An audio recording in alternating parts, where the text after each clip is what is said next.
óhætt að leigja og leiguverð fer upp á við og þeir getur verið hent út og úr húsnæði og þú ert erfiðleikum með annað húsnæði og svo framvegis. En spurningin í þessum könnunum stundum finnst mér vanta eina spurningu þegar að athuga hvort fólk vilji leigja eða kaupa. Og hún getur hljómað einhvern veginn svona, hvort viltu leigja á 180 skall á mánuði eða kaupa og borga 150 skall á mánuði. Þú veist, ég held að þetta svolítið skrítið með þessi greiðslumöt að því leytinu til að fólk raunverulega að borga þennan 180-200 skall. Og svo farið ekki greiðslumat sem myndi því að það myndi borga minna á mánuði heldur að leigja, það getur sýnt því að borga þetta og það bara sagt, nei, við erum ákveðna reglu hvernig þú átt að gera þetta.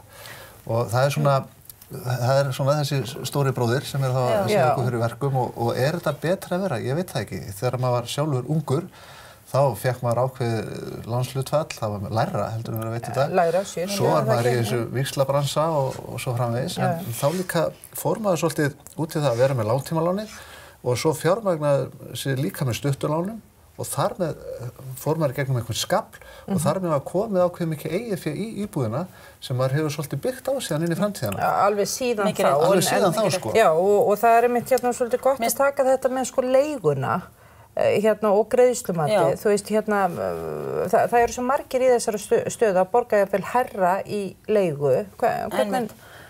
Já, ég held að ég bara algjörlega sammála Ármanni í þessu og ég held að þurfa að líta til heildarmyndarinnar og greiðslumat og það einmitt það sem ég langar að fjalla á ráðstefnunni til hvers og fyrir hvern.